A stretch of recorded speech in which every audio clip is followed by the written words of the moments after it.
இன்னைக்கு காயல் சமையல் பகுதியில நம்ம பார்க்க போற ரெசிபி ஒரு சூப் வகை சேர்ந்தது. Mushroom baby corn soup. இது ரொம்ப ரொம்ப ஹெல்த்தியான சூப்புன்னு சொல்லலாம். அதாவது இந்த சூப்பை வந்து டெய்லி பெண்கள் குடிச்சிங்கன்னா அவங்களுக்கு மார்பக புற்றுநோய் வராதுன்றத சொல்றாங்க. ஸோ இது ரொம்ப செய்கிறது ஈஸி தான். அது எப்படி செய்யலான்றத பார்க்க போகிறோம். இதுக்கு தேவையான பொருட்கள்: காளான், சோளம், கொஞ்சோண்டு வெங்காயம், கார்ன்ஃப்ளவர் மாவு, பெப்பர், உப்பு, நான் மேகி கியூப் போட்டிருக்கேன், கார்லிக் பேஸ்ட், ஆலிவ் ஆயில். இப்போ பேன்ல வந்து ஆலிவ் ஆயில் ஊற்றிருக்கேன்.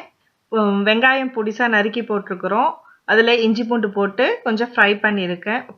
ஃப்ரை ஆனதுக்கு அப்புறம் கார்ன் வந்து பேபி கார்ன் ப்ளஸ் உங்களுக்கு பிடிச்ச எந்த வெஜிடபிள்ஸ் வேணால் இதில் ஆட் பண்ணிக்கலாம். மஷ்ரூமை இந்த மாதிரி கட் பண்ணி வச்சிங்க. மஷ்ரூம் நிறைய வெரைட்டிஸ் வருது. நீங்கள் வந்து உங்களுக்கு நம்ம ரெகுலராக வீட்டில் யூஸ் பண்ணுற மஷ்ரூமை நல்லா க்ளீன் பண்ணி இந்த மாதிரி கட் பண்ணி வச்சிங்க. இது ரொம்ப ரொம்ப ஹெல்த்தியான சூப்புன்றதுனால நீங்கள் எல்லாருமே ட்ரை பண்ணலாம். இப்போது இந்த மேகி கியூப் எடுத்திருக்கேன். இது வந்து உங்களுக்கு கியூபாக நீங்கள் கிடச்சிச்சின்னா அதை யூஸ் பண்ணிக்கலாம். இல்லைன்னா நம்மளுக்கு ஏற்ற மாதிரி மசாலா உங்களுக்கு என்னென்ன தேவையோ அதை நீங்கள் வந்து அதில் யூஸ் பண்ணிக்கலாம். கியூபை வந்து நம்ம டைரெக்டாக கலக்க முடியாது. ஸோ அதனால் அந்த கியூபை உடச்சி போட்டு கொஞ்சம் வெது வெதுப்பான தண்ணீரை ஊற்றி இதில் வந்து நம்ம மிக்ஸ் பண்ணி வச்சுருக்கோம். இதிலே வந்து கொஞ்சம் உப்பு அதிகமாக இருக்கும். ஸோ அதனால் நம்ம பார்த்து தான் உப்பை ஆட் பண்ண போகிறோம். இதில் வந்து டேஸ்ட் வந்து கொஞ்சம் இந்த டேஸ்ட் உங்களுக்கு பிடிச்சிருந்துச்சின்னா இதை நீங்கள் ஆட் பண்ணிக்கலாம். இல்லைன்னா நீங்கள் வந்து இதை விட்டுட்டு நார்மலாக பெப்பர், உப்பு போட்டு ரெடி பண்ணி வச்சுருக்கலாம். ஸோ இப்போ வந்து நமக்கு கார்னும் மஷ்ரூமும் கொஞ்சம் வதங்கி இருக்கு. இதில் வந்து தண்ணி ஆட் பண்ணுறோம். சூப்புக்கு உங்களுக்கு எவ்வளோ தண்ணி தேவையோ அந்த அளவுக்கு தண்ணியே இதில் நீங்கள் ஆட் பண்ணிங்க.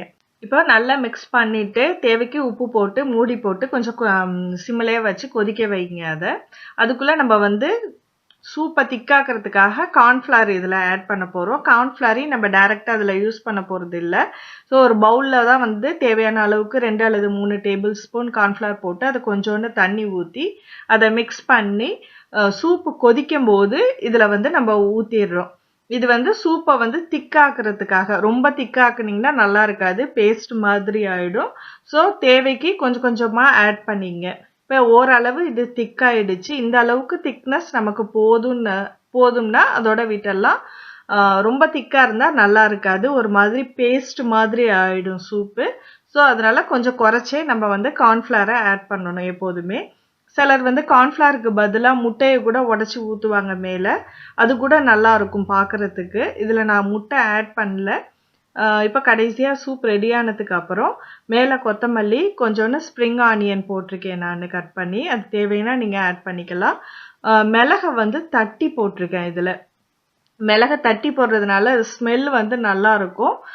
உடம்புக்கும் வந்து மிளகு வந்து நல்லதுன்றதுனால அதையும் நம்ம சேர்த்துக்கிறது நல்லது. இந்த சூப் வந்து ரொம்ப ரொம்ப ஹெல்த்தியான சூப்பு. பெரியவங்களுக்கு, குழந்தைங்களுக்கு எல்லாத்துக்குமே ரொம்ப நல்லது.